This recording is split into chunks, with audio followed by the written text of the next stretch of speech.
all you cyberheads. The House will be in order.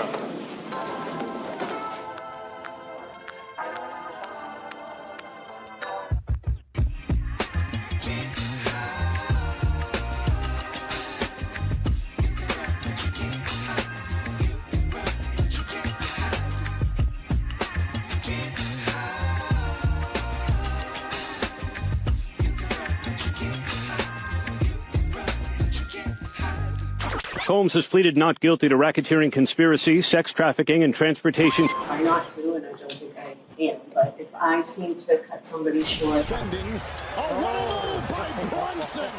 Abracadabra on that one.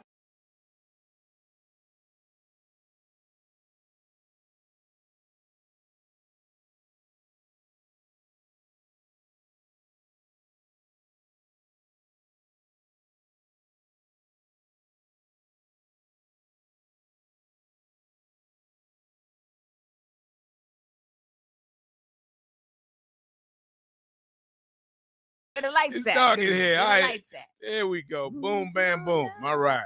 Welcome, ladies and gentlemen. We got a lot to talk about. It's R&B Talk, and we try and bring you the things that are trending, and when it comes to community, we down with that too. So what's on the agenda? Well, you've been following the Diddy trial. We're going to talk about that. Yeah. Crypto is booming.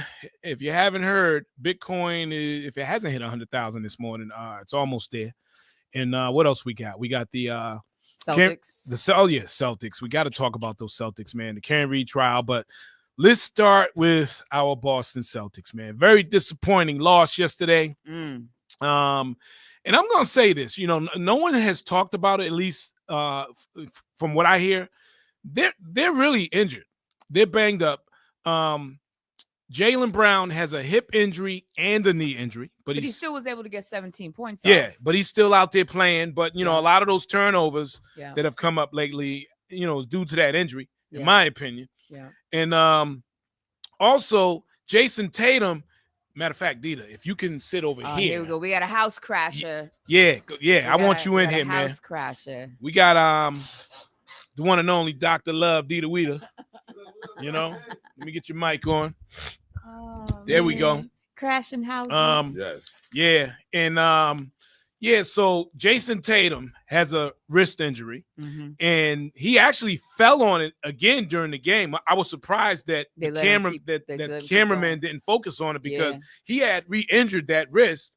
I don't know what the hell is going on with Porzingis. Yes.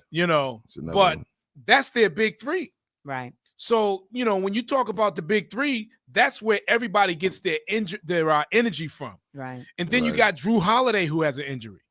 And I'm not saying that's an excuse, but, when you watch the game, they don't even look like the Boston Celtics. At all. Well, they don't look like champions, right? Because, look, right, they missed 13 consecutive shots in a row last night. That's crazy. Yo, that's wild. That's wild. And that's business. very... And the shots that they're taking is just... a good shots. Yeah. And it's very unlike the Celtics. Even Derek White, wide open shots that he normally knocks down.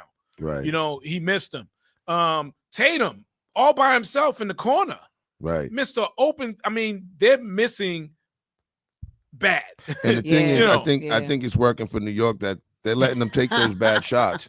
Yeah. They're letting them take them wide open shots. I don't mean to laugh. I don't mean to cut across your laugh, right? But I go back to how did the Knicks literally pull off the exact same okie doke twice? And they won the same exact way. That's what I'm saying. The two things that stands out to me the most, Jason Tatum, for one, for game one, he had 13 points. You know what I mean? He shot 5 for 19. Game two, same exact thing, 13 points. You know what I mean? Right. What did Brown end up with? 17? I believe he ended up 17 points. Game one, I think he had 17. I'm gonna look. Yeah. But that's just 26% that Jason Tatum is shooting in the last two games when he's normally at 41% shooting. And then their 3-point shooting, they made 15 of 60 out on of 40, game one, out of 40, and 10 out of 40 last night. Yeah. So that's only 25%. Yeah, that's real. You know what I mean? And so in both fourth quarter, notably in fourth quarters, both games, Celtics combined to 4 out of 26 3-pointers. That's wild. In game 1 and 2. To combine 4 3-pointers in the fourth quarter out of 26 that were taken. and you're not going to win games that way. And again, just watching the games, they don't even look like the Celtics, man. No. And you know what? It's nothing that the Knicks are doing. Right. No. You know, the Knicks are the Knicks. Right. They're not. Mikal Bridges and the guy OG. OG's D. he's a dog. Those guys play D. Yeah. Jalen Brunson is a dog. You know what I mean? I like, I liked it New York.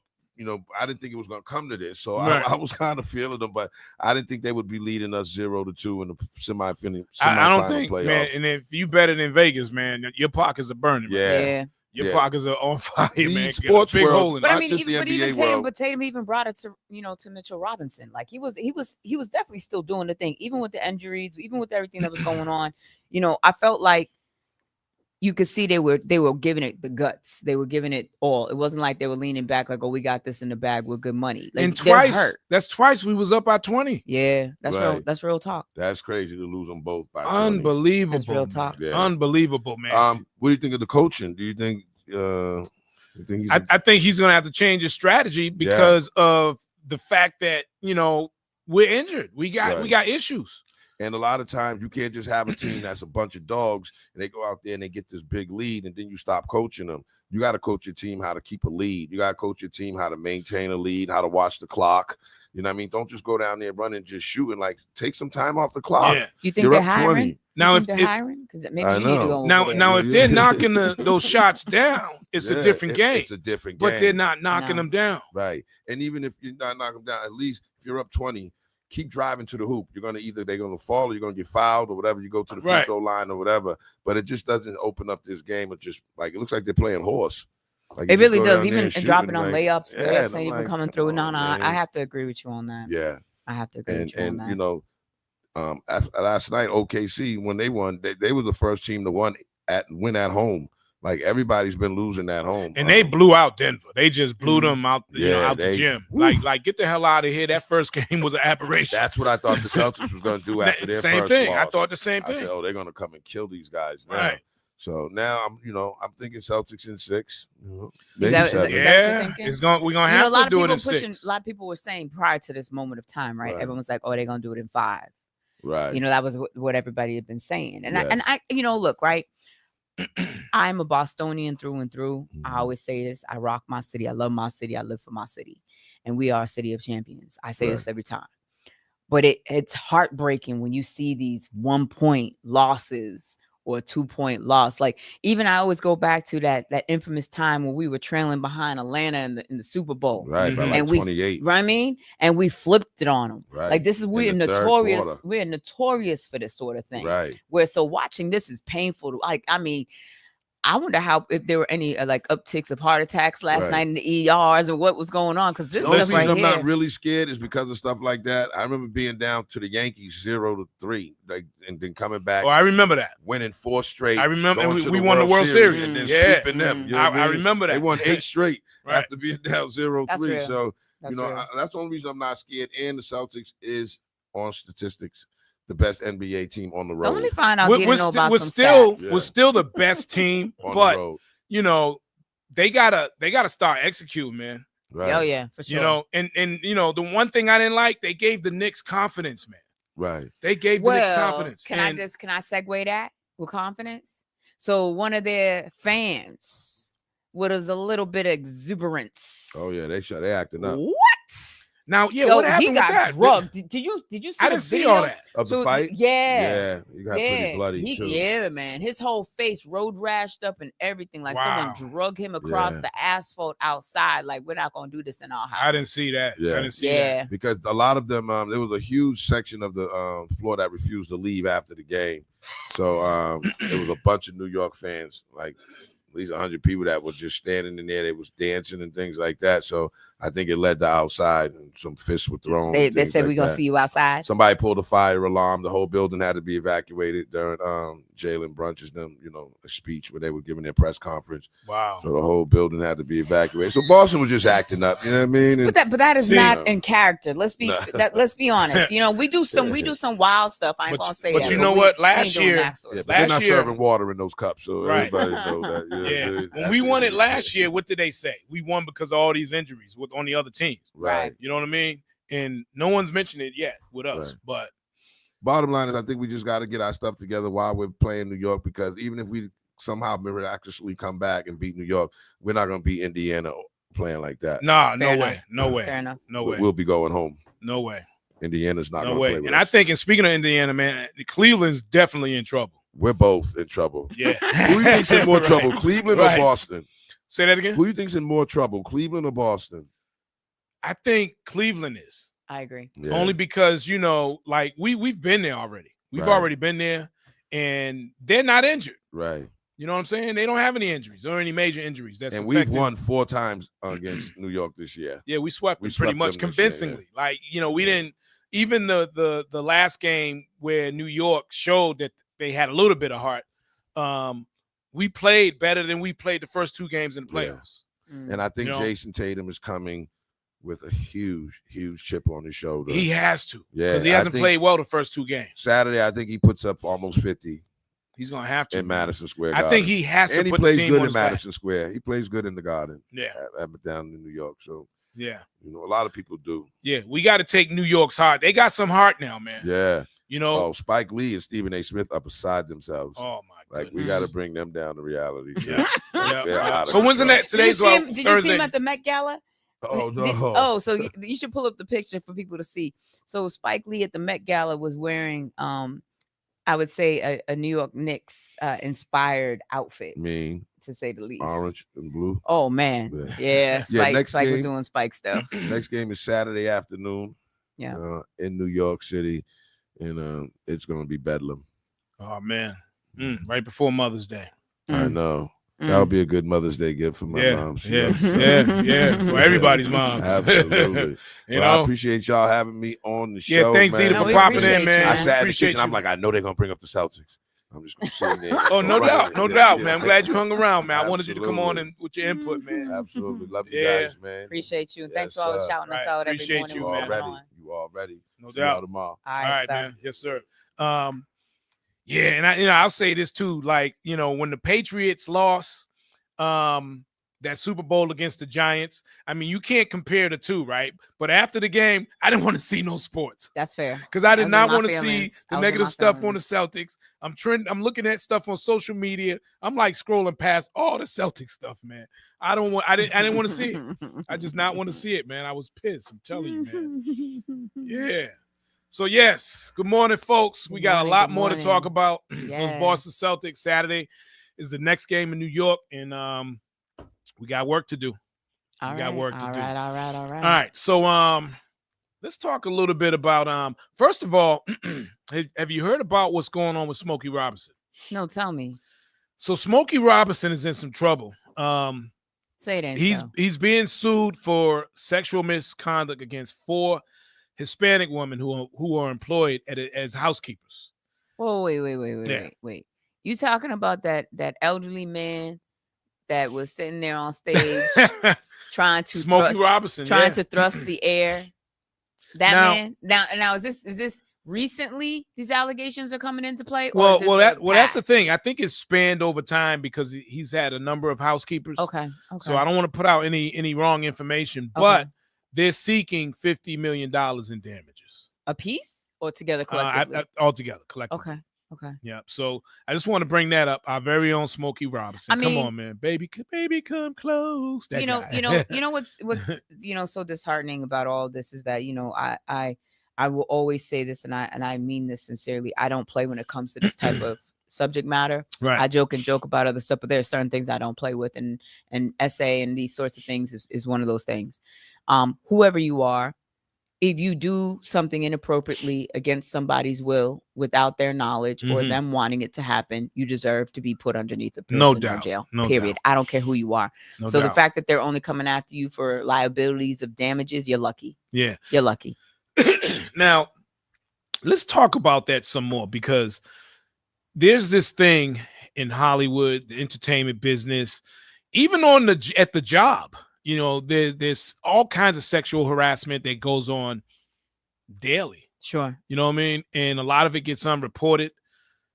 In your opinion, I mean, what is the reason for this?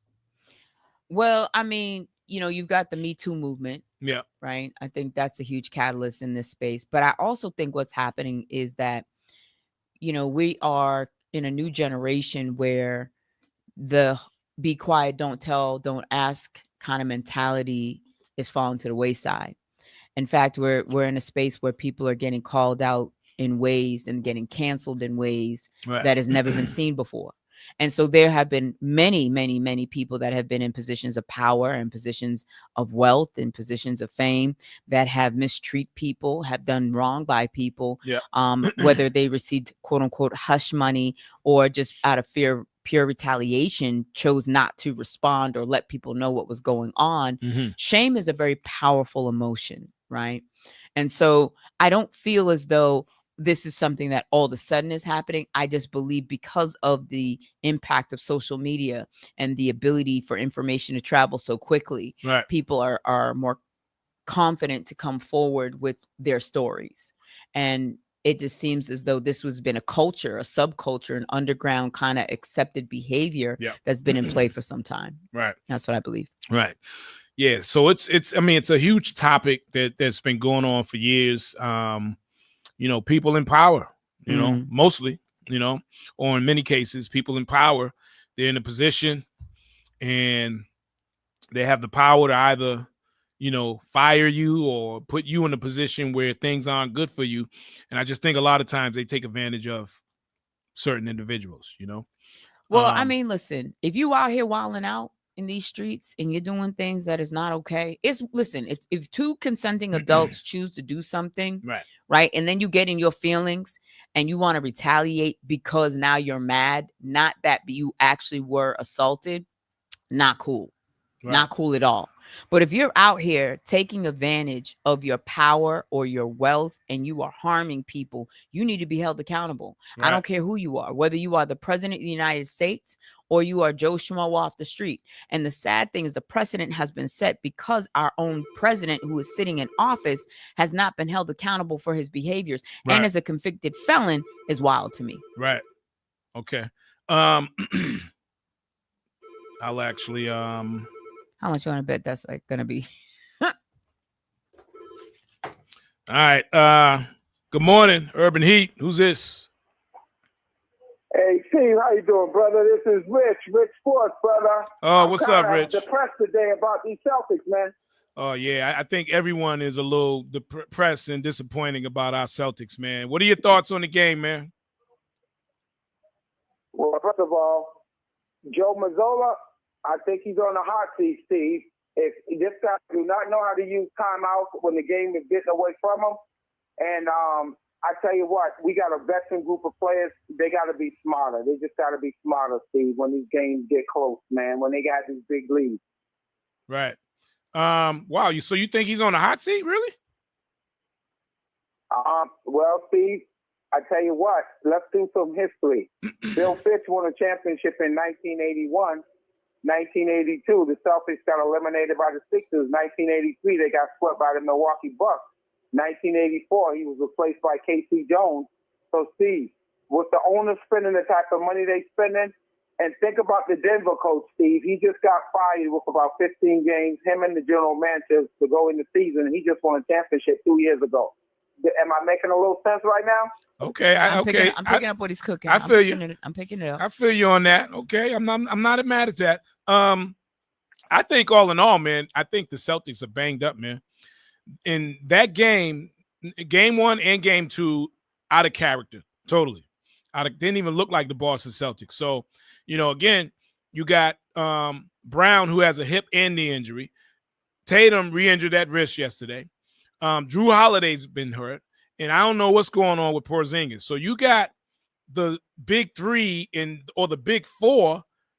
That's the energy of the team, in my opinion. So when that energy is not right, is not cooking the right way, problems. And they don't look like the Boston Celtics, man. Missing that many threes in 2 games.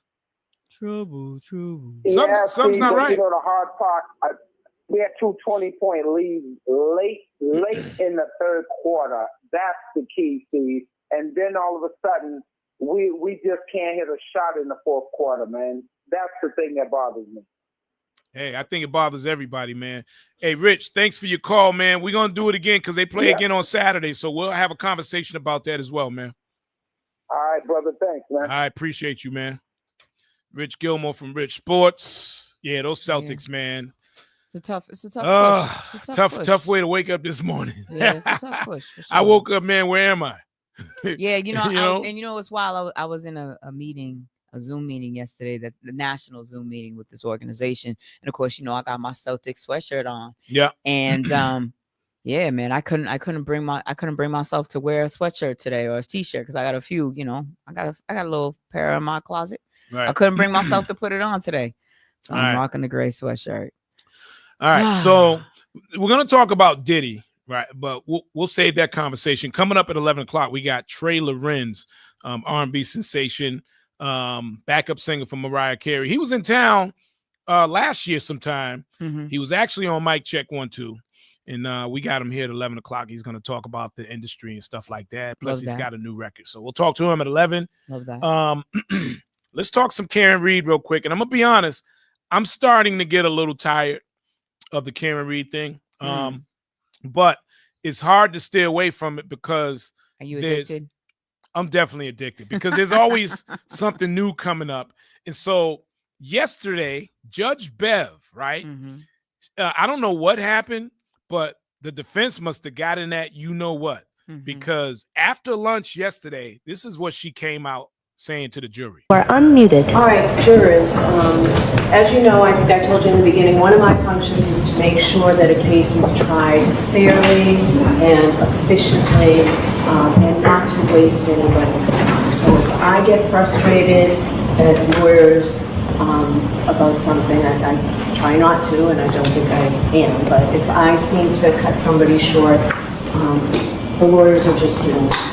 When they request sidebar conferences, they're just doing the job. I am going to try and keep all sidebar conferences to a minimum, but the lawyers are just doing the job. Okay. All right, go ahead, Mr. Alessi, the witness. All right, so the defense called the judge out in her chambers on her bias, and that it would be grounds for an appeal if she didn't cut the crap, pretty much. So she came out after lunch and ended up almost apologizing for her unfairness throughout the trial. If you followed it through not only this one and sir, the last one, if we're going to be completely honest, right? I'm going to say this, and I think we should just move on because we already know what it is. I think it's interesting to see privilege on privilege transpiring in front of us. Here we have this trial, right? And I know that I'm about to compare apples and oranges, okay? But then we have the father that took on the officer that took his son's life the day before, right? Right. And I say this to just say, look how differently both cases are being treated. Both are murder trials. It is so obvious. But you get what I'm saying to you. We know what it is. Two different spaces. I'm not trying to compare them apples and oranges. They're both fruit, but they don't belong in the same category at all. I'm simply just talking about how they are being presented in the media, how they are being dissected. Yep. All these sorts of things are so interesting, happening simultaneously in the same country, surrounding the same type of charges. And here we are watching a judge basically having to apologize for her involvement in her bias, inflicting, trying to at least sway the outcome. No doubt. She's definitely affecting, she should accuse the momentum herself. of the trial. She really should accuse She shouldn't herself. be on the trial. No, she should be accused. Here's the number one reason why. Now, for those that don't know, right? In 1994, Chris Albert was involved in a fatal car accident. Chris Albert is the brother of the Albert that used to own the property at Fairview, right? Where John O'Keefe was killed. Yeah.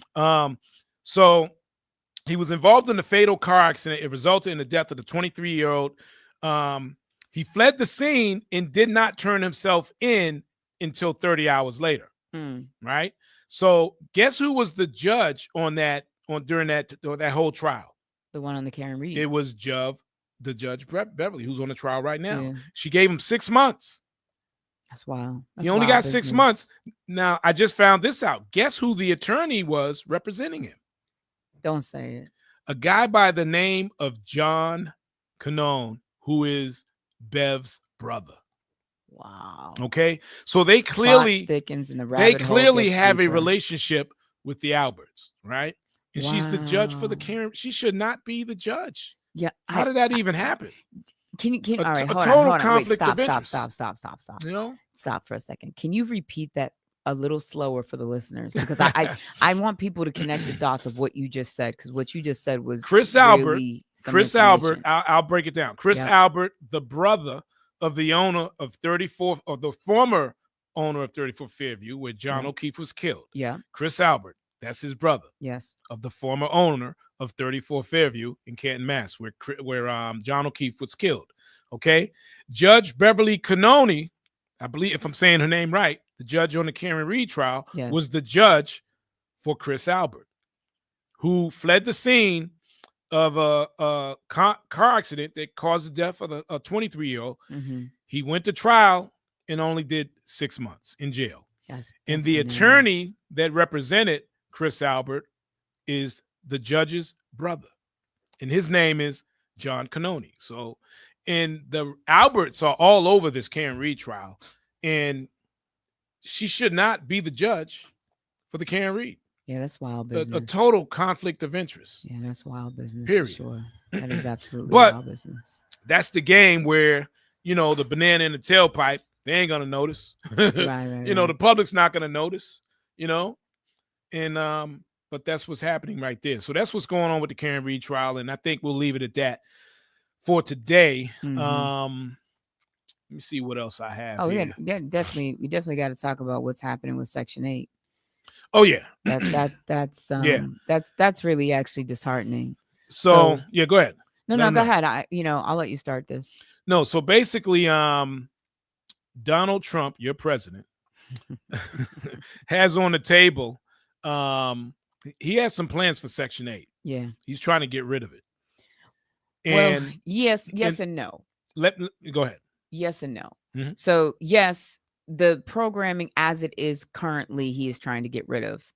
What he's talking about now is that if you have a Section 8 certificate or voucher, that you're only going to be allowed to hold it for 2 years. Mm-hmm. That's the first piece. The second piece is public housing. He's coming after that, which also includes individuals that are in disabilities or senior living, right? Can you imagine? Like man, listen, I don't know what people are thinking is going to happen, but they are talking about at least just New York City alone, just New York, right? Forget the rest of the nation, just New York alone. Okay. There's over 500,000 people statewide. So we're not talking just the city. We're saying upstate New York and the city, right? Mm-hmm. There's 500,000 statewide individuals that are currently somehow needing the assistance of HUD, okay, for housing. Mm-hmm. So you mean to tell me within 24 months, basically, you're going to have a massive homelessness problem? Because if people are barely able to pay the rent currently and they're on a voucher program, right, imagine what's going to happen when you remove these people off of these housing programs or out of these spaces. Where are they going to go? Where are they going? Not only that, but something tells me that will crash the real estate market, at least on the investment side. Because absolutely, it's going to do more than just the real estate, bro. Yeah. Like we're talking, he's coming after Social Security, Medicare, Medicaid, unemployment insurance. He's coming after SNAP. Mm-hmm. He's coming after federal interest debt. Like everything he's coming after. Look, I am the first to say, if you didn't put into a system, you don't have a right to try to gain access to it. What does that mean? That means that if you came to this country, right, and you are an older person and you chose to come here, right, you should not be benefiting from Social Security. You should not be benefiting from Medicaid or Medicare, period, right? Because you didn't pay into this. Now, let's move it to the next side. If you were a city employee all your life and you now went into the stage of retirement and so forth and so on, right? Mm-hmm. You have every right to access all of the amenities that you have been paying into a system for, right? The same thing goes for food stamps, unemployment, all these things. I have a real problem when you have individuals that come to this country who have not paid a dime into these systems, and they are draining the system. They feel that they have a right to the system, and they're not even citizens of this country, nor have they paid into the system. Right. That is where you should be starting, not coming after the people who have paid into it, who are working, who are trying their best, who are doing everything they're supposed to be doing, and you're coming after them. That's wild business to me. Yeah, it's a problem. It's a Wild problem. business. And when putting to play, the thing about it, like, okay, we know what he's trying to do. We know what's most likely going to happen, what's going to come. So what are we doing about it? Or What can you do about we it? do about it? That's the real question. You know? What can you do about it? Okay. So let's say you can't do anything about it. What's the next move? What's the move? Because you got to prepare. You know it's coming. You don't want to be shocked and surprised when that day comes. Yeah. You know, so what are we doing? Are there things that you could do? I think so.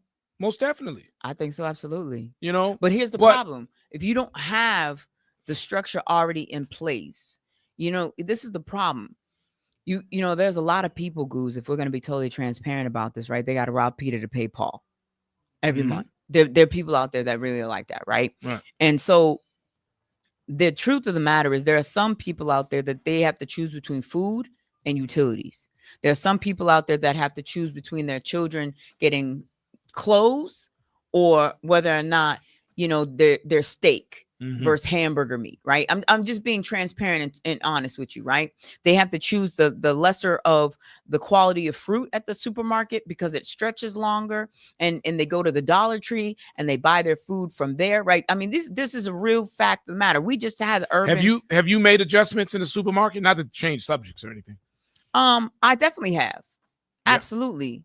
I'd be remiss to say that I haven't, but I go past a lot of things I normally would like, oh, let me get this, let me get that. Oh, what? yeah. I ain't paying $20 for that. Well, you know what's wild is that, places like Alaska, Hawaii, Puerto Rico, which is a territory, they have always had outlandish prices for items that we here on the mainland will pay $3-4 for, right?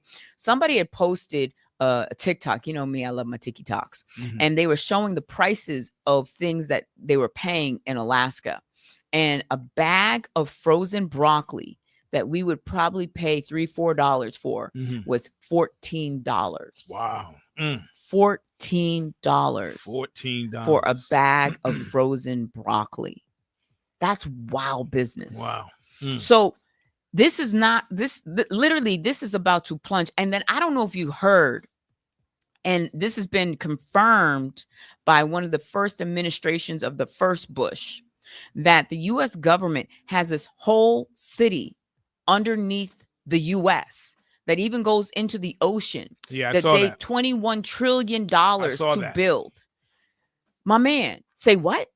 What are y'all building this for? What do you know that you're not telling us? Now, I don't know if you remember this. The wrestler's name. He what is his name? He used to have a show called Conspiracy Theory or something like that.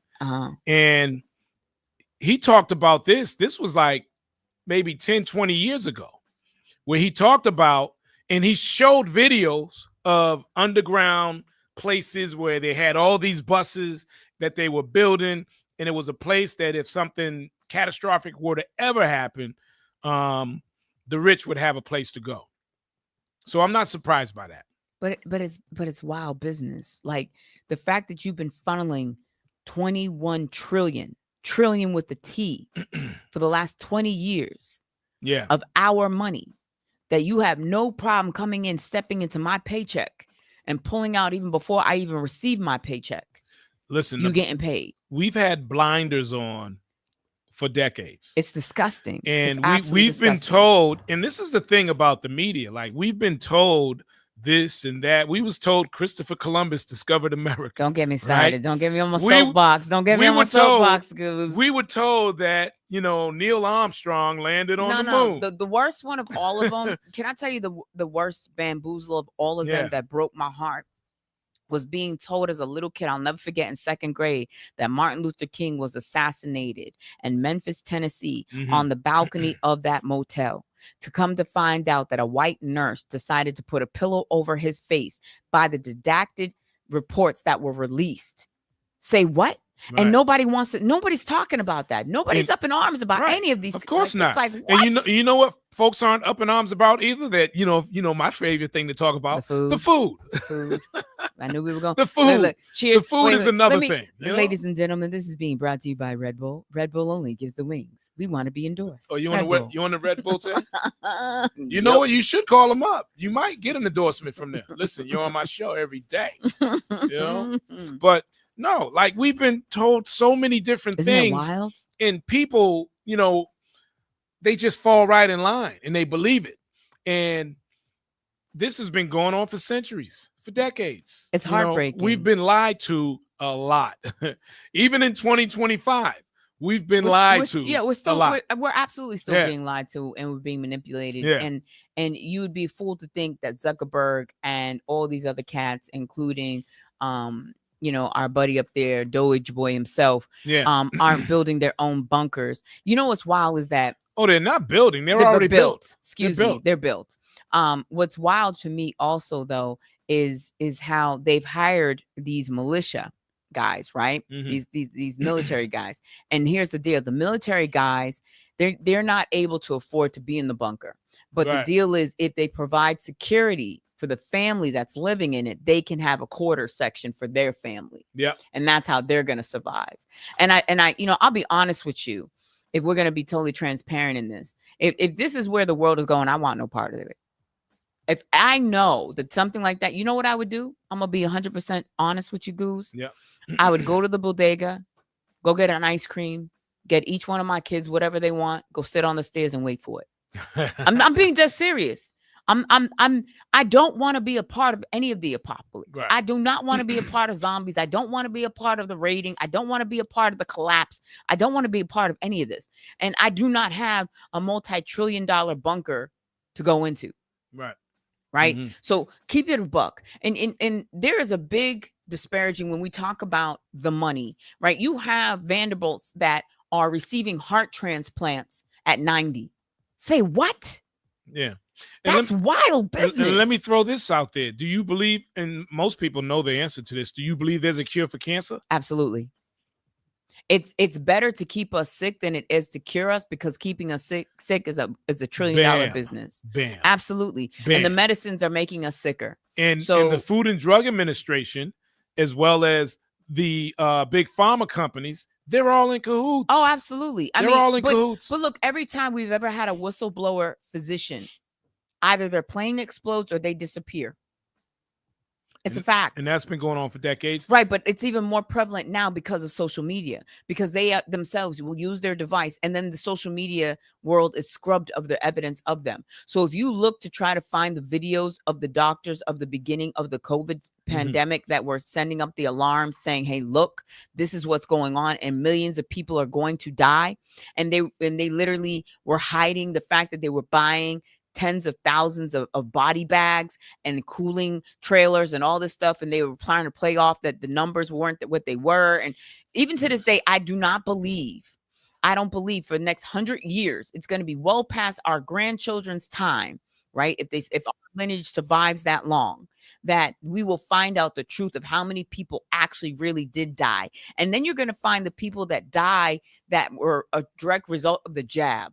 Then you're going to find the people that died because they were what we call long haul COVID people, right? So there's all these things that are encompassed in this space that literally Fauci needs to be found and hung and brought out on a rail. I said what I said and I stand on it. Right. And, you know, even Bill Gates buying up all the farmland to come up with this synthetic meat, you know, that's already wild business too. If I'm not mistaken, it's already in the stores, you know. That's right there with the plastic rice. Yeah. That's right up there with the plastic rice. You have to ask yourself this question. The question is, are you at a point in your life that you are eating to live, or are you living to eat? That's a good question. Right? Eating to live. Are you living to eat? Or are you living to eat?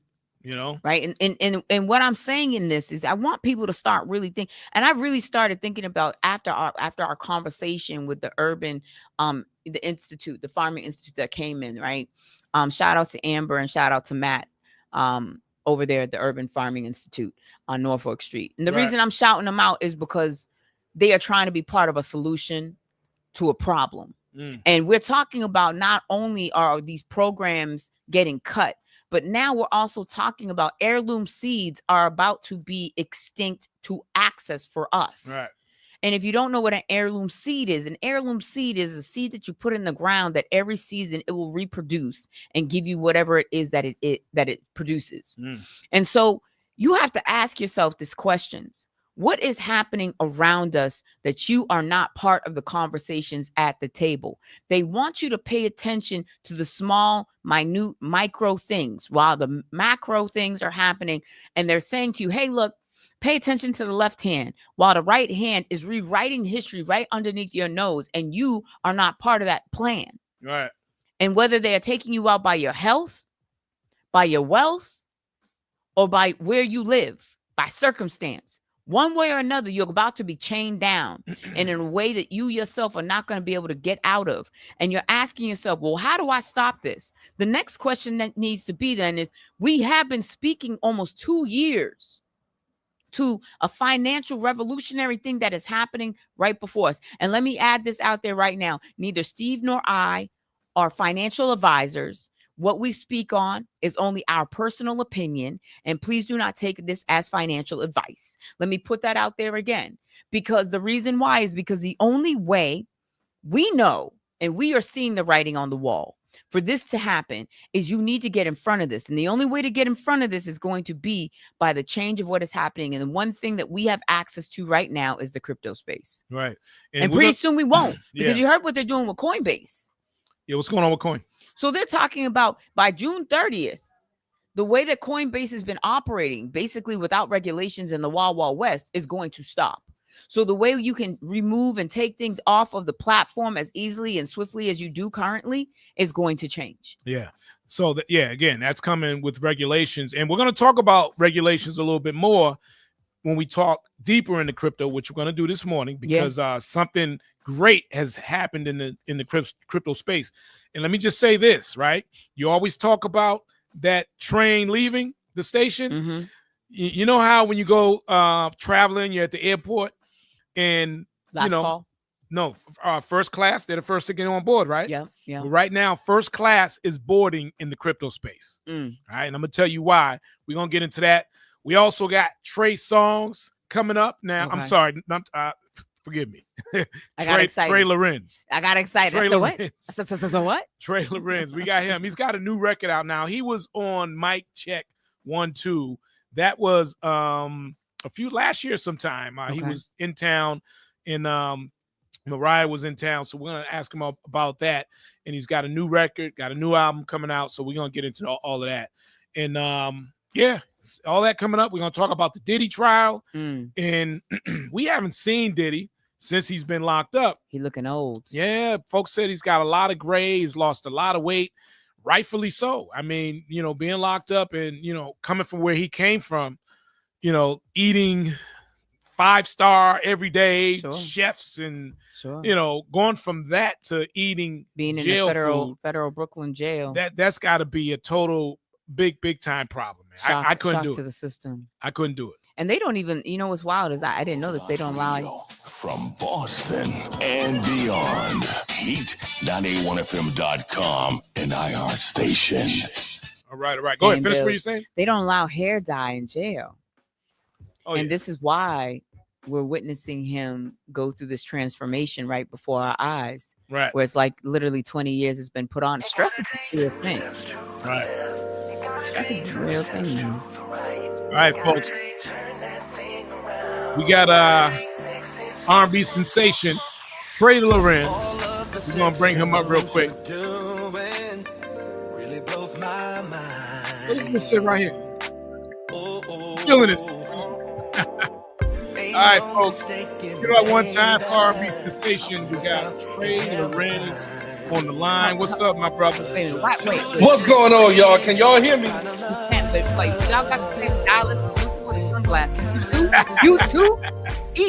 You eat too, Trey? Like, what's going on here? Can y'all hear me? We hear you very loud and clear, man. Can you hear us? Okay, excellent. First of all, man, how y'all gonna introduce me by my nephew, Trey Songz? Is that your nephew? You know what? No. You know what's crazy? Both of y'all got new records out, man, and they yeah. So that's no. You know what? We actually did some work with Trey Songz. It's been a while ago now, but I was probably joking around with him, being my nephew. Like, I'm the original Trey, but yeah. And, you know, that's the first thing, and that's why I wanted to ask you too. Who's the original Trey? And of course, it's you. The other Trey came out, but yeah, but I love Trey Songz music too. He got some nice jams. No doubt. So you were here a few months ago, man, on tour with Mariah, correct? Yes. I'm actually in China currently. It's nighttime here. What? Almost midnight. Yeah, but I had to do this with y'all, so I appreciate it. Yeah, without a doubt. I'm busting y'all, so I'm not taking these glasses off. All right? You know what? I apologize. Forgive me for assuming. I figured maybe you just following Goose's style protocol. You know? Yeah. Well, listen, that's not a bad thing. Not at all, man. She just being here hating, man. I don't know why, man. You know, I told her last time, man, put your glasses on. I can't do it. I can't bring myself to that's what's up. Yeah, definitely. Man. Talk to us about this new record you got, man. Yeah, it's called Makes Me Want to Dance, man. I'm gonna be honest with y'all. I've actually been doing a lot of interviews and stuff, and people say, well, what's taking you so long to do music? I'm gonna be honest with you, man. I got comfortable. I was like, I'm kind of enjoying what I do. And also I got my real estate license during the pandemic, and found that I actually enjoy helping others realize the dream of building generational wealth through home ownership. So I kind of really started getting more into that side of things. But I really want to do some music as well. So I was at a barbecue maybe 2 years ago and ran into R. Kelly's former musical director. His name was Doc Walker. And we just started working on some stuff. He's like, what you want to do, man? I was like, man, I want to do stuff like some two-step dance and stuff. Right. You know, I'm Uncle Trey now. So let me do something age appropriate where the grown and sexy folk can still go out and have a good time and represent, you know, because I don't know about y'all, but I think I still got it going on. Oh, no doubt. The record is nice, man. I really like the record. And I can also hear that R. Kelly. Yeah. I hear that R. Kelly vibe in there.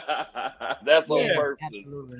No, I really miss Robert's music, and it's just a tragedy, everything that's going down with him. But you know, I was fortunate enough that Doc had a lot of the flavor and stuff, and I was like, man, listen, let's do something like that. You know, like Step in the Name of Love. And then my previous single is called Magic. I'm from the South. I'm from South Carolina. So a lot of the Southern soul kind of thing is going on now. And I mean, it's always been a thing where I'm from, but now that I'm seeing other people are really kind of catch on to it, I said, oh, so now I really can do the stuff that, you know, that's native to me, basically. So, you know, that I kind of went with that. So we still got some ballads and all that stuff coming on, because most people know me from slower songs and stuff like that. But in the meantime, we gonna dance. All right, I like it. So what are you doing in China, man? I'm over here doing shows with Mariah. We are in Xinjiang, China. And then we go to exactly Xinjiang. It's right outside of Hong Kong, but it's a major city, y'all. Listen, I don't know if I should even say this on the radio and stuff, but they talk all this stuff. Yo, it's nice over here. While you're playing, this hotel room is fire. Well, are you about to give us a tour? Are we going to get a tour of this hotel? You know what? I really could give y'all the tour, but I'm just like, I don't know if I'm supposed to be giving this stuff. You know, it's funny you say that, because a lot of times we're under the impression that all these other places are poor places, or they're not great places to visit. And then you go there and like, what are they talking about? We was just talking about how we've been lied to a lot about many different things. And that's one of them, man. So it's funny you mentioned that.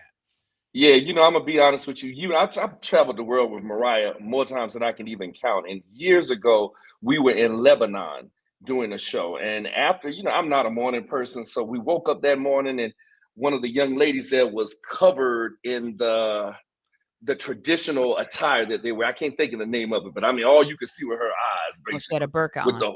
Right, I had a burqa on. Thank you. Mhm, So mhm. she had the burqa on, and she was like, "Thank you for coming and doing the show and everything." And I just felt bold in that moment. I said, "I'm gonna be honest with you. I thought y'all didn't like Americans over here." And that young lady said something to me that has stuck in my mind 20 years. I think it's been about that amount of time. She said, "You know what? It's just a few people at the top that make it bad for everybody else that's not in power. We just worry about the same things everybody else. We want to Mhm. have have a good life for our family and go to work, come home and relax." And you know what I'm saying? And she said, "I love Western music, but that really taught me not to judge a book by its cover." Right. Basically, I guess that's what the bottom line is. Sure. Like a lot of stuff we get is propaganda. It's a world out there, y'all. It's a world out there. No Well, I doubt. mean, think about it, right? Hate has an ability to fuel fear, and fear has an ability to fuel wars. And wars are necessary so that the industries that are necessarily making the money off of all this are the ones that profit from it, right? So Yeah. it makes complete sense what you're saying. And in fact, it's heartbreaking to think that I really could very well be received in another part of the world with loving and open arms, but because of the propaganda, like Goose just said, there's fear on both sides that either side won't like the other or it's not safe. Right. Exactly. And listen, we all in this thing together. I honestly cannot believe in 2025 we're going through what we're going through.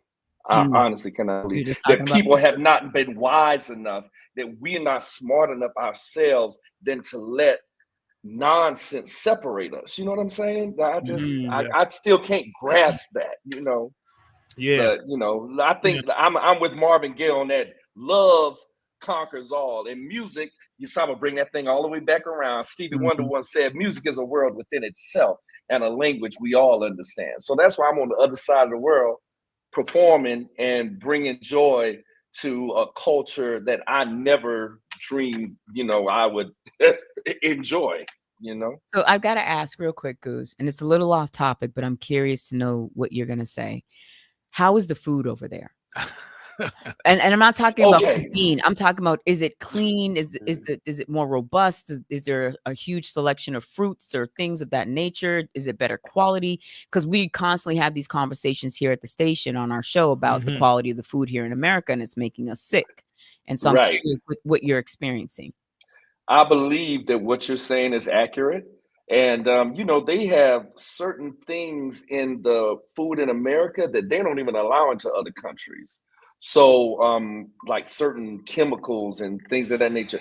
The fruit has been good, but I'm going to be honest with you. I have not gone out, but this is going to be so black, y'all. But listen, I can't be nobody but who I am. We went to a KFC one time here, and when I tell you that chicken was finger licking good, like they say. The real KFC. That was the real KFC. I'm telling you, like that biscuit they had. Now listen, I done put on some weight since the pandemic. My thing was pasta and vodka. So I'm still trying to work and get Pasta that. and vodka. What a and vodka. combo. What a combo. So I'm really still in the process of trying to get that together. But so I haven't, partaken in any of that this particular trip. But the hotel where we're staying, we had some food here. They had catering at the venue where we're performing. And I mean, it's clean, basically. I ain't gonna lie. I brought me some hot sauce with me, but other than that, so many people travel with the hot sauce. It's crazy, man. Yo, I traveled with that hot sauce. I had some hot sauce. We actually started rehearsing in California, so I had some hot sauce there, and I said, "Should I leave this here?" No. Look, put it in the bag. So I had to pack that thing up properly so I could get it over in the Canada to China. Don't get it on my clothes. Don't break my exactly. Immigration looking at your bag like, what is this? Oh, the man brought his hot sauce. Exactly. That should be one of your songs. They be laughing at TSA, man. This dude got hot sauce in the bag.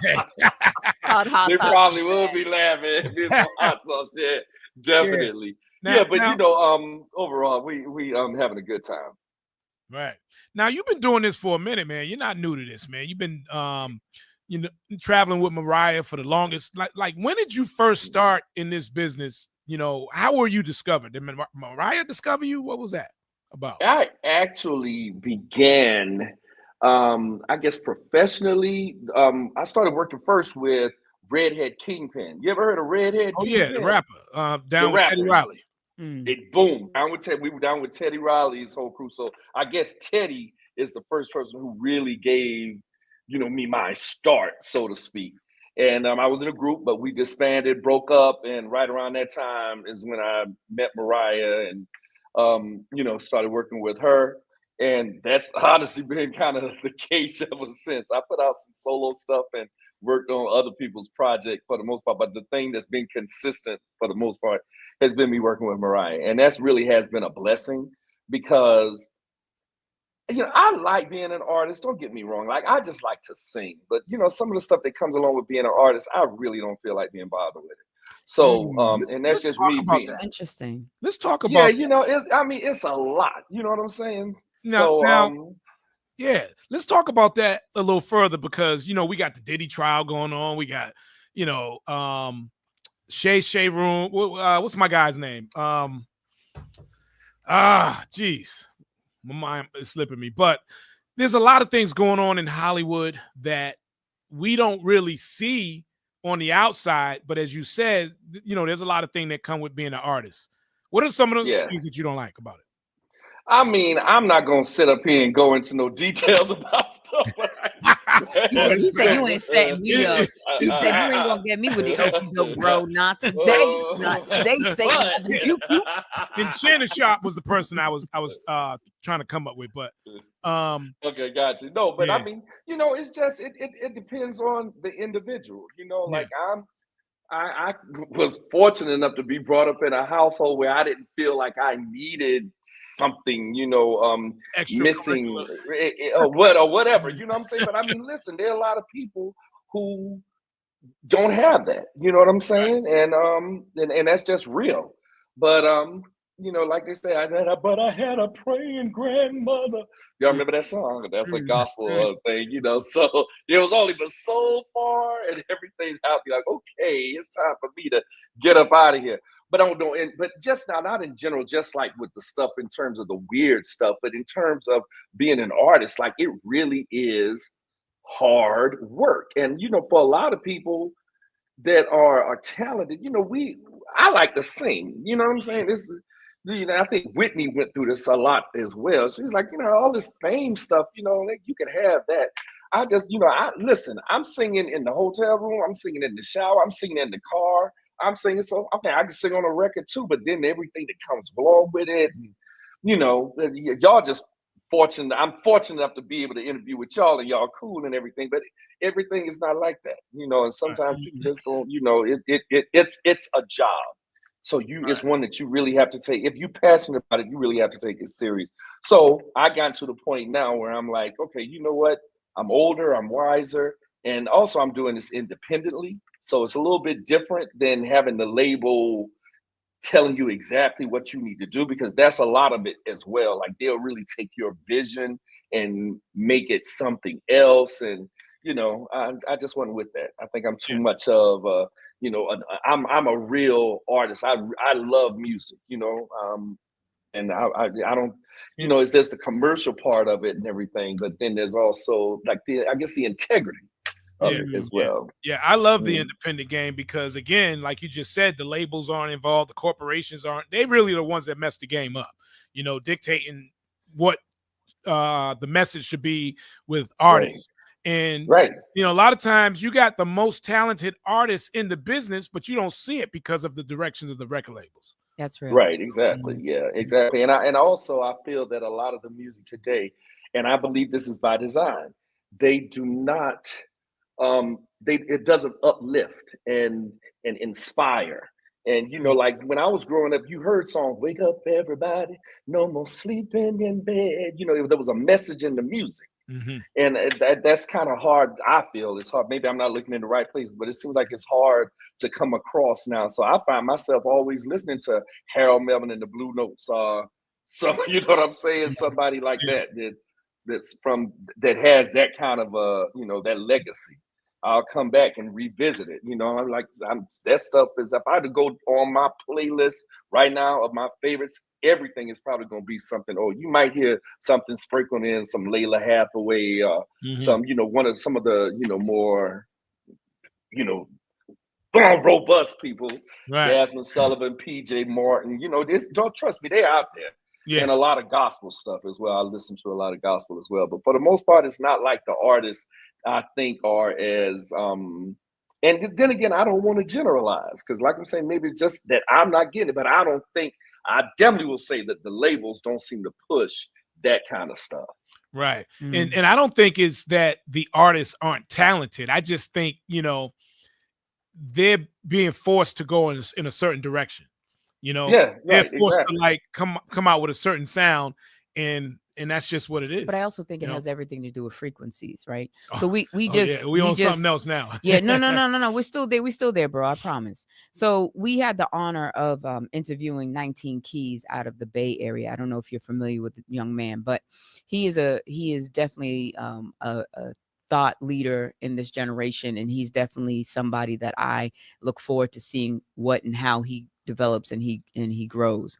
And one of the things he and Jaylen Brown were speaking about was frequencies, right? And so when we talk about music and we talk about the 808 and we talk about all the different beats that are being used and how these frequencies are transmitted, it definitely can be a difference listening to gangster rap versus listening to, as you were saying, like Mahalia Jackson singing a gospel melody, that it's a different energy and a different frequency that's being poured into you in that moment. Right. And so I think it's actually spot on everything you are saying of why you would choose to have those sorts of things in your playlist versus having the shoot 'em up corral gangster. And I'm not knocking that genre at all. There's a time for everything. Don't get me wrong. I've been known to listen to that and bump it out my car as well.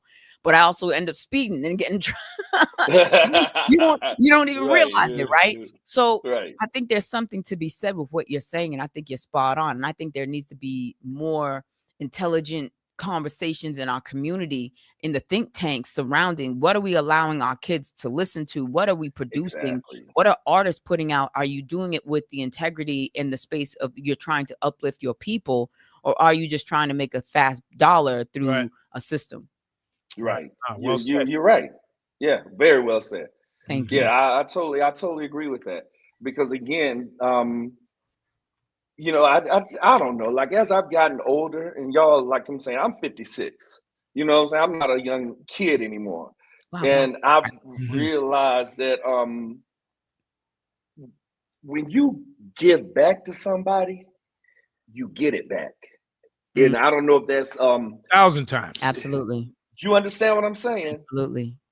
Yeah, it's almost like the law of the universe. When you do something positive for somebody else, you're gonna get it back in ways you might not even think, but it's coming.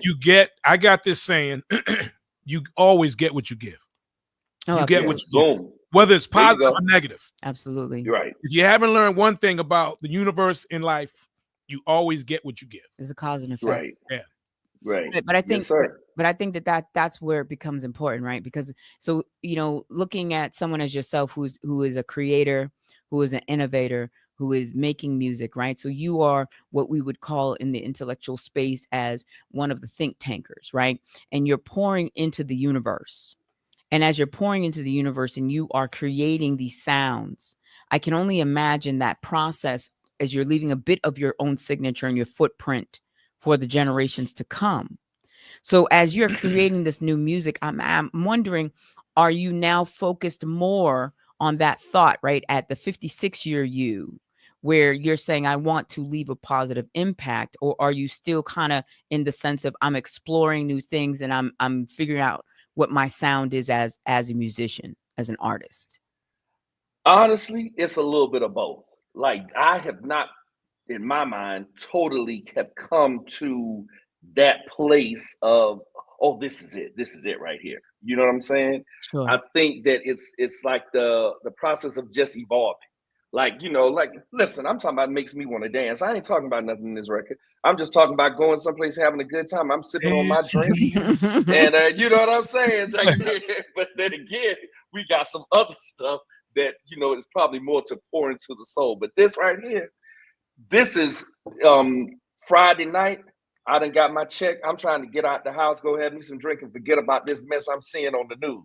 That's what this right here is about. Okay. You talking So about that's fan? Pop a fan real quick. exactly. Boom. Right. And the frequency of this song is feeling good.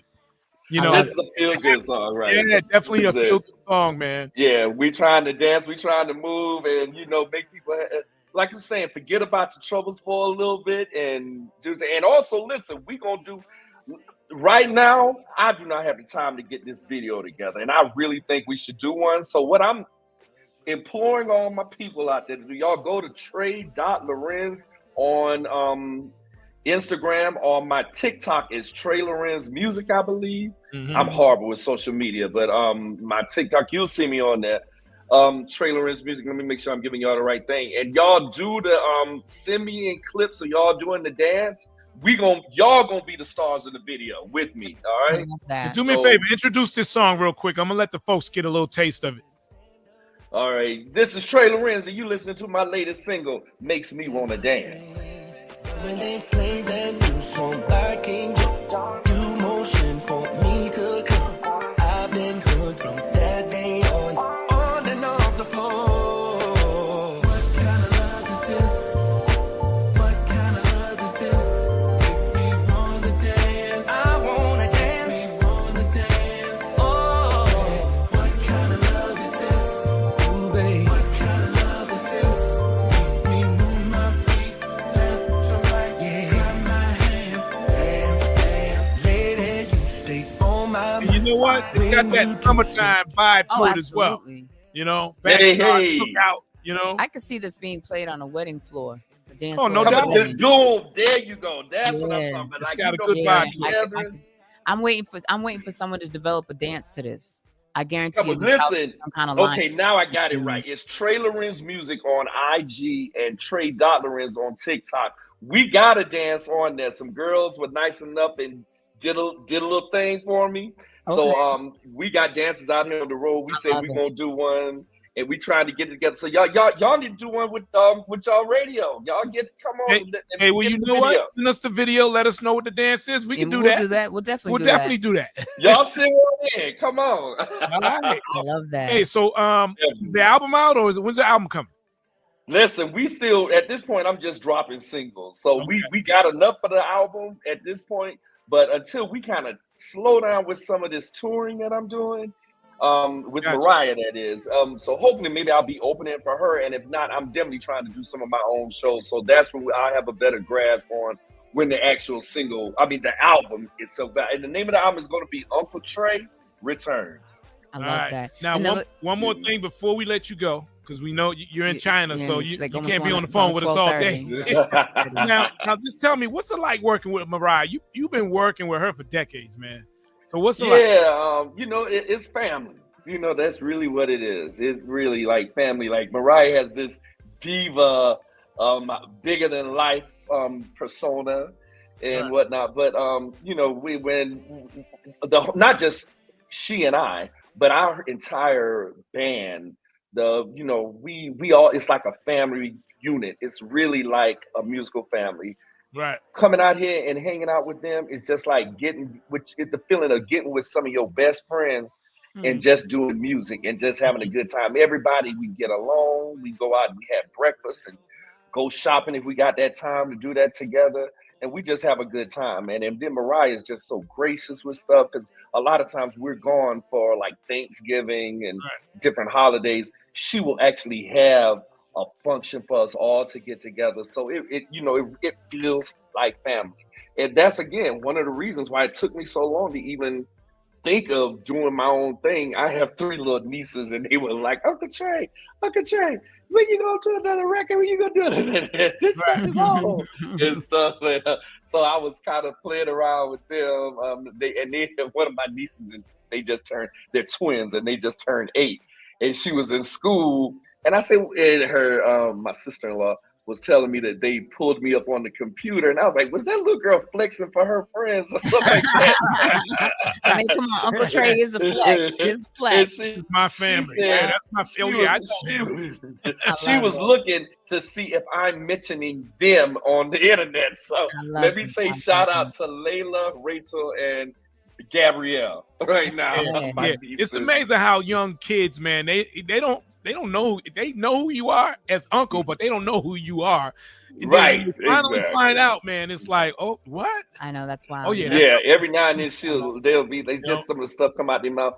Uncle Trey, are you rich? I'm just like, I got enough money to get you a gift. How about that?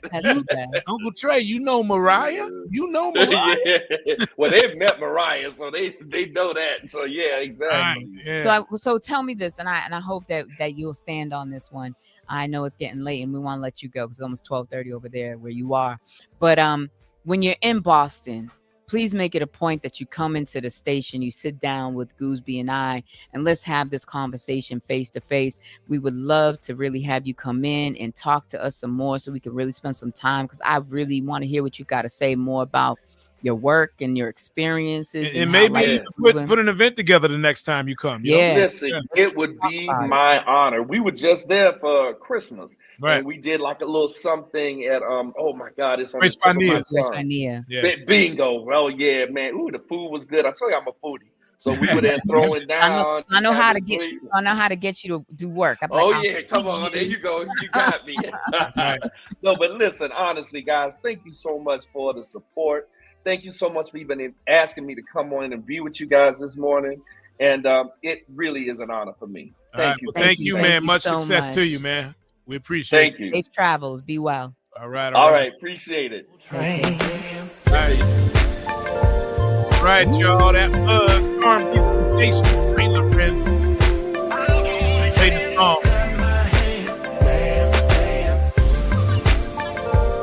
All right. Oh yeah, no, it's definitely a good vibe.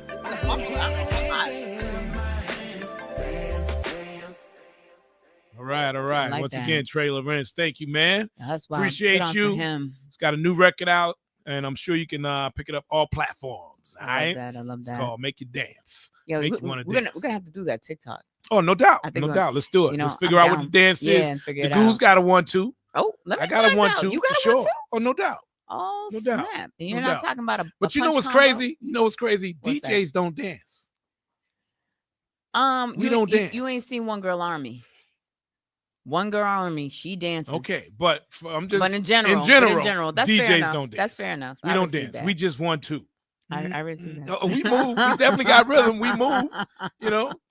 But yeah, man, that was cool. That's Trey, what's up. That's Trey, what's up. That's over there in China, man. Thanks. Yeah, thanks for staying up. No doubt. Because you know he's got to be tired too. No doubt. And I didn't know he was calling from China. So see, look at this. That's huge. That is huge. That's huge. I love it. All right, so we're gonna get in this crypto space. Yeah, let's get into the crypto real quick because did you know that yesterday the first Bitcoin reserve was approved? Really? And if you're wondering why Bitcoin has taken off, it was 99,000 this morning. Let's see if it crossed 100,000. Bitcoin right now. Yep, it is $108,839,000 for Bitcoin right now. That's huge. Absolutely. That is huge. XRP is on the up, $2.25. Solana is on the up, 159. Oh man. And guess what? There's a Solana reserve coming. This is, like I said earlier, you know, first class is boarding on this jumbo train. jet right now. It's a huge jumbo jet. First class is boarding. The beginning of the bull market has started. Yeah. It has started. It's true. It's official. The first Bitcoin reserve was passed in New Hampshire yesterday. And that is one of the reasons why Bitcoin is at over 100,000 right now. Yeah, it's going to be wild. And there's more to come.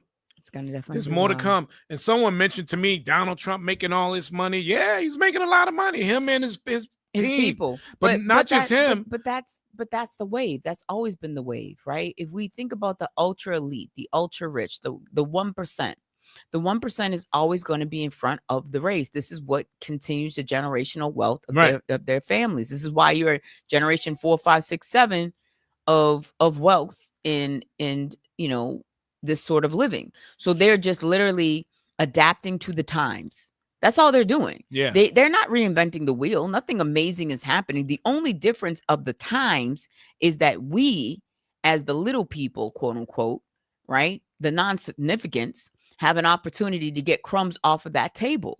That's the fact. Donald Trump will be one of the first trillionaires.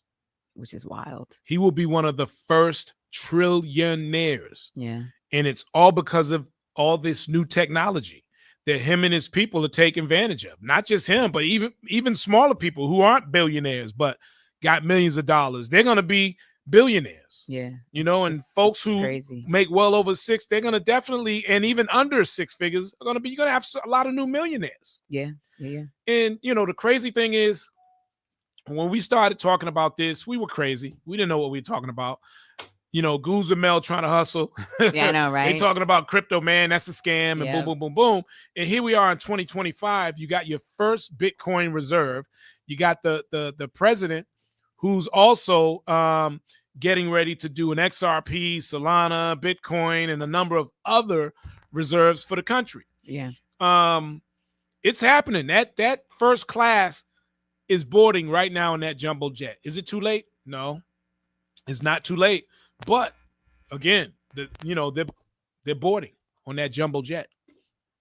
They are boarding. First class is boarding right now. And those are the people that have been buying for a while. And just they've been ready, and they've just been compounding. They bought it when it was cheaper and all of that. There are still some tokens out there that are very cheap that you can get in on and be in the game. Even XLM, if we're talking about projects, XLM has kind of been sidelined, but it has the same robust ability as XRP, but it's going to be in the e-commerce field, right? Mm-hmm. So you have to first set up the banking system to be able to secure the platforms that these things are running off of. Once that happens, then the e-commerce space is just going to follow right behind. Right. So right now you can literally pick up XLM for like 27 cents. Right. And the bull market will go into 2026. Yeah. It will. Yeah. I'm confident enough to say that officially that the cycle of crypto is going to change right now because all the institutional adoption is happening right now. Absolutely. So, you can't do all this stuff in a day. You can't do it in a month. You can't even do it in a year with the amount of money that's coming into the market and with all these major companies and corporations adapting to the new technology. They're building systems right now. Absolutely. Money is changing. The way we transfer money is changing. But you know why, Goose? And I was just having this conversation with someone not too long ago. The reason that this is happening is because the boomers are the last to hold on to this concept that cash is king and that the check needs to be written to the utility company because I can't trust the internet or the credit cards that so forth and so on, right? Mm-hmm. And so the reality is there's a shift happening in the generational space where the generation that was raised by the boomers are now having to care for their parents, are stepping into more of a parental role with their parents because their parents are elderly. They're supporting the parents, whether it's helping them with the grocery shopping, helping them pay the bills, whatever it might be, right? And so what is going to happen is once the boomers are pretty much gone, we are no longer going to have checks. Like, it's just not. I know we were talking the other day about how you send electronic checks to people and so forth and so on, right? I guarantee you, if you or I were to give that idea to one of our parents, they would think that, one, it's impossible, two, that it's a scam, and somehow their money is not going to reach the correct hands where it's going to supposed to end. I remember, and I've been doing electronic checks since the beginning of COVID. And I remember the first one I sent to someone, they was like, "What's this? What is this?" I was like, "It's a check. Print it out, sign it like you do any other check, and go take it to your bank." Yeah. And they did all of that and bled out. no problem. But what's gonna happen too, right? So right now, people that work, they get a check for the most part, every 2 weeks. Right. No one gets paid weekly for the most part. Most people are paid twice a month. Every 2 weeks, they get a check. Some even a month. Yep. Once a month. And the reason for that is because companies like ADP, they charge those companies to do their payroll. Yeah. Right. So Sure. it costs money. Sure. But with the new technology in the ISO 2022 blockchain, which is taking over how we transfer money, what's going to happen is people will no longer have to wait 2 weeks to get paid. That part. You can act. I will not be surprised in some businesses you will have the option of going to work, doing your 8-hour shift or whatever it is, and having the option to get paid right after your shift. Interesting. Kind of like Uber. That's going to happen. Interesting. That's going to happen because the technology, again, money, the way we move money is changing right beneath our eyes. And that change is being able to get paid instantly, being able to move money instantly. Right. You know what I'm saying? Right, So that's going to change. It's going to come. You'll probably have the option after doing your 8 hours of choosing to move your money. I need this money now. I did my 8 hours. I need this to pay a bill. You know, it's in your bank account 4 seconds, 3 seconds, or whatever it is. Yeah. You know? Yeah.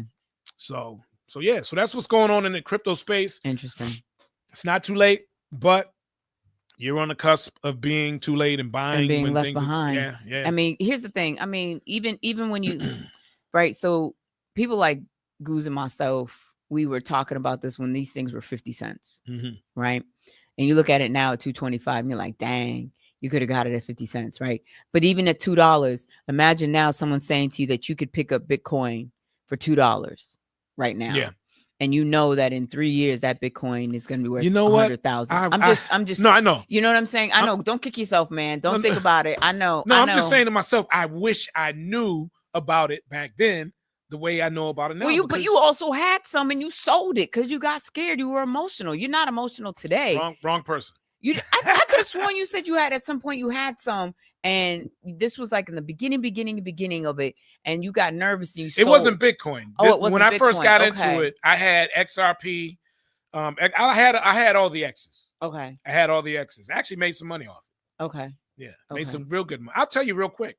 All right. This was back in, was it 16, 17, maybe 2015. I forget how long ago.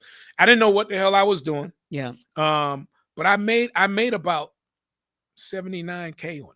Oh wow. Yeah. Good on you. I made like 79K. And you cashed it all out. And no. I'm just saying, like, you know what I mean? Like, because we don't know. And this is the thing. I need people to understand. I need people to hear this. Please. And again, don't that was get back, emotional. And that was back again. I didn't know what the hell. I didn't know what it was. I was just doing what someone told me to do. But most people are super and I was willing to take the risk. But they're super emotional with it, right?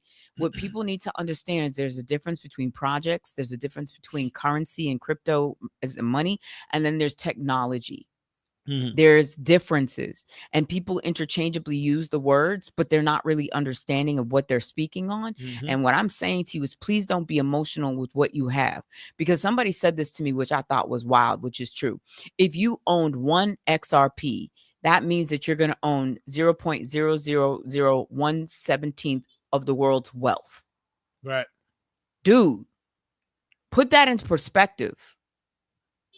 So imagine now if you're able to stockpile whatever you are able to stockpile, right? And come back with. Then the reality of what I'm saying is you literally are setting yourself and your family up to ensure that you can withstand the storm that's about to happen. Whether it's in the real estate space, whether it's in the food space, whether it's in the market space, whatever that looks like. If you do this correctly, if you line your bank up correctly, if you line up what it is you need to do correctly, get it into cold storage wallet so that you own it. Remember, if you don't have custody of it, it is not yours. So if you have it sitting on a platform like Coinbase, like Kraken, like Uphold, like Robinhood, you do not own it. You must understand that it must be taken off that platform so that it can be withheld within what's called a cold storage wallet. Why is that important? Because if you have it in a cold storage wallet, that means that you own 2 of the 3 keys that turns it on. And I can't stress this enough to you. Things are changing so rapidly and so quickly. If you have anything on Robinhood, get it off immediately. Cash out, repurchase whatever it is you own on a different platform. Once you do that, remove it off that platform and put it into a cold storage wallet to ensure that you own it. So that way you can use it and leverage it in the future how you see fit, whether it's investing it, whether it's staking it, whether it's selling it, whatever that might be. But unless you own it, you can't do anything with it. Right. It's a fact. Right. So, Goose, here's my question to you. All right. Real quick before we do that. Moonlight, we got you. We got you, Moonlight. Oh, Moonlight, Let's talk. She's texting you? Let's talk soon. My baby has my phone, so I have no idea if their text is coming through. Let's talk very, very soon. We got you. You know, I just think that there's a lot to be said. Shout out to Moon. I ain't seen you in a bit, Moon. There's a lot to be said about financial freedom. Yeah. There's a lot to be said about creating generational wealth, not only for yourself, but for your grandchildren's children. There's a lot to be said about all these things. And I think that it's important for people to understand that we ourselves are in the midst of trying to do great things. And it's for people to understand that without us doing the homework and the hard work and the research, you have no one to blame but yourself. No. And I'm not saying it in a bad way, right? But I just don't want anybody that is within the earshot of this conversation to in 3 years be kicking themselves because they did not get on board and do what needed to be done. Right. That's all I'm saying. And let me just piggyback that a little bit real quick because, again, I know when I do talk about the cryptocurrency space, it's not for everybody. I know it's not for everybody. And everybody's not going to make it in the space. And everybody's not going to make money. A lot of folks are going to come on and jump on the bandwagon late because that's just how things happen sometimes. You hear about something. Oh, did you hear about this? Oh, yeah, you better get you some. Boom, boom, boom, boom. People follow the trends. But the problem with that is, right, as I been saying all morning, first class is boarding the airplane. All right. It's a big jumbo jet. It holds a lot of people. Everybody can get on if they want to. But when that door closes, it's closed. All right. Yeah, you can still buy crypto. You'll be able, it's not going anywhere. You'll be able to buy it from here to however long, whenever. It's not going anywhere. But the problem is when you wait, it's just like any and everything else. It's like stocks. If you wait too long, when you buy it, when you finally decide you want to buy some, it's going to be way too high. And your the opportunity to make money is going to be cut short. And a lot of people are going to lose money. See, when people jump in on things like that, what happens as well is you lose money because you're not educated on what you're doing. You got to be educated on the space. You got to know what crypto is. You got to know how it works. You got to understand the cycle in order to make money. Straight up. If you don't know the cycle, that's one of the quickest ways to lose money in cryptocurrency. It's one of yes, there is a madness. There's a process to the madness, So, we talk about it all the time on the show. And again, I know we talk a lot about it. Again, it's not for everybody. For those that don't want to be involved in it, that's cool. But for those that do, learn about it. Just learn about it. It's not difficult. It's not rocket science. It's as easy as 1, 2, 3. I'm telling you. Absolutely. Believe me when I say that. Absolutely. It's and sometimes people make it like it's really something that's scientific because of the vocabulary. Those are just words. A lot of those words mean the most common things. Some of so the way I love to explain it, especially when we do our seminars and we do our workshops and things like that, is all the blockchain is the bank book of your grandma and your mama.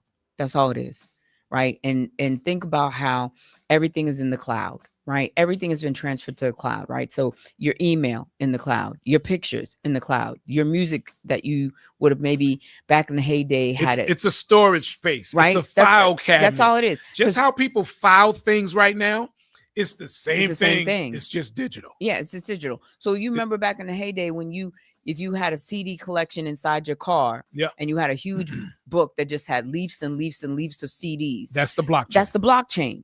So what you're doing literally is, instead of using that bank book that you would have used at the bank the way your grandmama and your mama did it, is you're literally using that same bank book, but it's digital and it's stored in the cloud. And this is how it is accessed, and no one can tamper with it. So no one can go into that blockchain and say that Steve Gooseby had 15 million of something and turn it to 1,500. It's impossible. Once it happens on the blockchain, it stays there forever. Now let me give you some important dates, because again, the first Bitcoin reserve already happened passed in New Hampshire. That happened yesterday, right? So here's some important dates coming up. July 14th. Now, originally this was supposed to happen in March. It didn't, because I guess the banks aren't ready. So March 14th, the ISO 2000. I'm sorry, July 14th. The ISO 2022 blockchain is going live, which is wild. It's going live, meaning every single bank in the United States will be on this blockchain, and they're using this blockchain to move your money. It's revolutionary because they can move money instantly now. They've never been able to do that before, even though most of us thought that's how it worked. It didn't. So, and they'll be able to do hundreds of thousands of transactions. Yeah. Like every 4 or 5 seconds. I love every second of And this. that's why all the banks are jumping on it, because it's going to be billions and billions and billions and trillions of dollars for them when this happens. So that's July 14th. The second important date for that blockchain is November 22nd. November 22nd, it is going to be worldwide. Yeah. From here to Japan. From here to Brazil. And listen, right, here's something too that also is going on that people aren't talking about, Goose, which is people are not talking about the fact that there are tons of NDAs that have been signed between Ripple and different companies. No doubt, because they don't want folks to know because the equity that they have in they're play. trying to prevent. Everybody can't be rich. We talk about this all the time. Absolutely. Everybody cannot be rich. They don't want the whole world. And if that were the case, they would do something to sabotage it. Absolutely. But right now, the haters knew what I was trying right to now, do only about 5% of the country is on this. Less than that, Goose. I would even say less. Let me just tell you why I think it's less. Yeah, it could be less. I think it's less. I would say 3 to 5%. Yeah. So let me just say why I think it it's could less. be less. Because currently right now they're saying it's not a whole lot either. There's 500,000 cold storage wallets that are currently on the ledger right now. 500,000. That's it. Right. 500,000. So if 500,000 worldwide exists, then you figure right now, if we were to do a poll and just go into the average Joe Schmo space and say, have you ever heard of XRP? I'm very confident that the answer will be no. Most people have not heard about this. And it's the younger people that are more on the wave than it is people from our generation and up that know about this, right? So they still are stuck in the mindset of gold and platinum and crude oil are going to be the currencies of trade, not understanding the industry is changing, and so they're not changing with the times, which means they're going to be left behind. Bitcoin's at 101,000. So a lot of people are moving in ways that Ethereum's. I'm sorry, you can't help yourself. You can't help yourself. Ethereum's at 2,000. He's like a little kid at Christmas. It was at 16 for the longest. He's like a little kid at Christmas. Solana, oh boy. Yeah, I'm sorry. No. It's just, I just think that there's something to be like said. Candy. Yeah, there's something to be said about this. When we are doing these workshops or conversations, we're doing it because we want people to win. We want you to win. We want you to become independent. We want you to become wealthy. We want you to be part of the winning team. But you know what? What do you got to lose? At this point, what do you have to lose? My whole thing is the sneakers ain't doing it for you. That's what I was gonna say. That ain't putting money in your pocket. The sneakers, the bags. Let me tell you, the most wealthiest people in the world, you know what they all have in common? Tell me. When they go to sleep, their money makes money. Money is being produced. Yep, their money's having babies. Yep, that's real. And then and they getting pregnant. That's true. they getting all turned over and all right. bam. See, Oh. let me reel you in. When I do it, you reel me in. I'm gonna have to reel you in, sir. Yes, it is but true. no, serious. That's what all the wealthy people have in common. Yeah. They make money while they sleep. Yeah, that's real. And that's what's happening with all this technology, crypto, AI. People are making money in their sleep, and they don't have to go to work.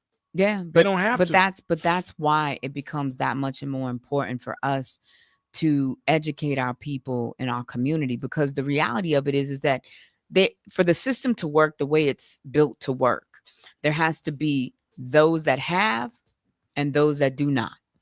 And the do nots are chasing after those that have. And it becomes this elusive chase. And so for people to be in a space where they are constantly trying to catch up, the reason why the wealthy keep getting wealthier and the poor keep getting poorer is because the gap and the divide is becoming larger and larger. And now, and the priorities are different too. Correct. So long gone are the times. Those new Nikes tomorrow. They come out tomorrow. I'm be in line at 10 o'clock. But long gone are the times, right, of you being told, if you just hold a real good job at this factory or this company for 30 years and you give them 30 years of your life and then you retire and you're going to get that pension, and that pension is going to allow for you to walk off into the sunset. You sell your house, you're going to move into the South, get a little piece of property, a little piece of land, and live out your dream. The reality is that no longer exists. That dream is dead. It's gone. It died with our parents, our grandparents. The reality is most places, if you stay longer than 5 years, are looking at you like you strange. Why are you still here? You have no ambition. You're not willing to work. You're just comfortable. Listen, I'm just being honest, right? That's the narrative, right? I'm loving, as bad as things are, supposedly, especially with Trump in office. I'm happy about a lot of things right now. Same very more. happy about a lot of things. Say more. What are you talking about? Because as bad as things, things look very bad right now, especially with the tariffs. Sure. But at the end of the day, I'm looking past once we get past all this stuff, because you got to understand the market isn't going to stay bad forever. The stock market isn't going to be bad forever. Crypto is in a bull market run right now. Things aren't going to be bad forever.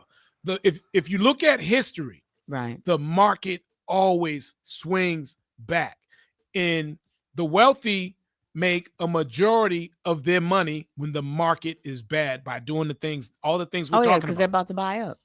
All the things we're talking about. Sale. It's literally about to be a fire sale. No doubt. It's been a fire sale. But I'm saying, but even more so than the standard, right? This is going to be bigger than 08. If we're being totally transparent, this is going to be bigger than 08. And let me explain why I'm saying what I'm saying. As far as what? Just the market change, the flux and how things are going to get picked up. Each region of the country is independently experiencing different things, right? So if you were to go into the South is experiencing, especially like in Florida and places like that, they are definitely experiencing a real flux in their financial and their real estate space. Where here in New England, there seems to be a sale fire going on where people are buying property left and right. And you wouldn't even think that we were in a recession of any sort, the way people are buying houses. And the houses that are being sold are not these small little $200,000 houses anymore. These houses are $1.2 million, $900,000, $800,000 houses. And so the reality of this is that people need to understand that if you are trying to not get left behind, the only way to equalize this that I can find right now, right? The stock market is going to be tokenized. Real estate is going to be tokenized. Jewelry and fine art will be tokenized. Everything in which you think of today will no longer exist. Let me put it like this for you, Goose, right? And then I'm going to have to say it's almost 12 and I'm going to have to tap out. Oh, yeah, we both got to tap out. What I want to tell you is this. Can you recall, just for a moment with me, when the idea of Netflix came about, that you could go to that Blockbuster was no longer the place to go, that you could go to this automated red box and select a video and a DVD, and it would be spat out at you, or you could have it picked up in the mail. You order it in the mail, in 2-3 days it showed Times up, have right? changed. And people thought that was crazy.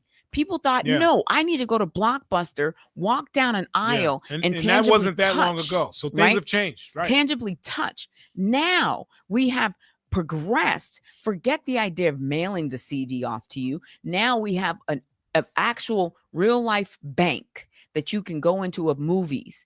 And we're also going to select movies by the algorithm of the movies you like, not the movies that we're providing, but actually you. And you as don't even need cable anymore. the consumer, you just need internet. That's all I you haven't need. had cable Streaming, in almost 2 years. is where it's at. I haven't had it longer than that. I tapped out of cable 2 years ago. Is where it is at. Oh, And guess what? absolutely. And guess what? You're not spending all that money on cable. Cable, I mean, my mother, before I reduced things for her, because she don't want to get rid of cable, you know, it's the technology. The older folks, they're not up on the technology yet. Of course. But, you know, streaming is the most inexpensive thing compared to cable. You still get your local channel, so you can watch your news and all your local shows on your local networks, but you also get your Netflix, your Hulus, your Amazon Prime. You get everything. Disney Plus. You get everything. Yeah. For much cheaper. ESPN For much Plus. cheaper. Like, you know, I told you, I watch Sinners at home. Yeah. I watch know. Sinners at home. We had all this intention to go do some stuff. Life was lifing. He's like, oh, I watched it already. You did what? Yeah. I said, you got to be kidding me. Nah. But you know what? I want to see it again. And I do want to see it in the theater. Okay. I do. Okay. I definitely want to see it in the theater, the big boom, boom, boom, you know, surround sound, that whole thing. Okay. But yeah, and we do got to wrap it up. And I'll just leave folks with this. And I do want to say something real quick about Diddy before we go. But on the crypto, again, it is not too, you are on the cusp of being way too late. Right. Like I said, that jumbo jet is boarding first class, is boarding first. You know, yeah. You know, those are the people who bought way, long time ago. They on the jumbo jet. Yeah. They ready to get their hell up on out of here because they about to make billions, trillions, and new millionaires. Listen, it's about to happen. So we'll leave you with that. And we'll do it again on next Thursday. But do want to talk about Diddy just a little bit because some of the names that came up during his while they were getting the jury together was Odell Beckham and Drewski, the comedian. If you don't know who Odell Beckham is, well, this is Odell Beckham. When I get that feeling, I want sexual killing. When I get that feeling. Get that off. That video didn't run like it was supposed to. But Odell, he played for the New York Giants, football player, professional athlete.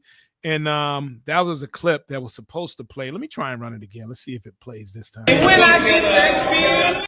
Play. I don't know why. But anyway, he was in a sauna with a dude singing, when I get that feeling, I need some sexual healing. And the video showed the dude coming up out of the sauna, the whirlpool. But and Drewski is the comedian. I have a clip of him, by the way, just so you can see who he is. Drewski, everything that's all we got to turn him up. Drewski, every time I'm funny, so we show him up. Drewski, every happy place, Drewski with their hug. Drewski, when you see him, you are. So those two names were brought up while they were interviewing the jury. You know, they was asking, are you familiar with Odell Beckham? Are you familiar with Drewski? A lot of names came up, but those are some of the first two names that came up on day one. So, you know, the whole thing with Diddy, and like you mentioned earlier, he's all grayed up. You can't have die in jail. He's lost a lot of weight. Yeah. I can't imagine going from, you know, and he is a billionaire. But I can't imagine going from living the life of a very posh life. Yeah. You know, now you're in a cell. But I've heard that even though he is there are many afforded opportunities given to him that otherwise other people don't experience. Oh, no. Do you know what I mean? Like, I would bet that, you know, everyone else is living a jail life and he's living what they call the high life, but or in jail. A kingpin. You know what I mean? Like I'm assuming it would be up there like how it was for the gangsters when they would do Fed bids. You know what I mean? Maybe it's not as glamorized as it was maybe in the 40s, 50s, and 60s because corruption wasn't as rampantly I can see him running things in jail though. Right, but what I'm saying is like today, because of technology, because of cameras, because of all these things are a lot more difficult to get in. Not that they can't get in, but it's more difficult. Whereas in the 40s and 50s, it just came in. Right. There were no cameras. There was no metal detectors because these things hadn't been invented yet. So all I'm saying is that he's probably afforded a lot of extras that the average person probably would not be afforded. What it's going to be interesting to see, though, is Like from what I understand, is that he has admitted to what has happened with Cassie. Right. Well, how can you not, sir? It's caught on video. You are caught red-handed. And he lied about it previously. Right, but of course. Before the video came out. Yeah. Beyond Heat 981FM.com We'll get out of here after this. and iHeart Station. But yeah, so for me, I just think that it becomes important to look at the whole thing. And the whole thing at this moment is that this thing stinks to high heaven. Mhm. I think more stuff is going to come out. I would not be surprised if two things happen. Mhm. One, if he mysteriously loses his life.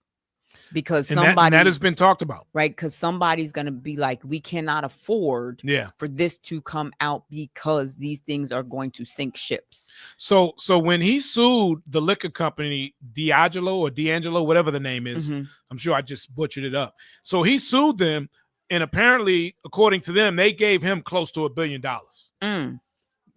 For dropping him as an endorsement. That was the settlement. Yeah, that was the settlement. So and of course, they're on the stock market. So they got a bunch of shareholders, and one of them, of course, is BlackRock. What's the other big company? A bunch of big financial institutions are the shareholders of D'Angelo. So you're talking about people who have connections in high places, because you're talking about the world's largest asset management company. And you're going to be responsible to your shareholders. Right.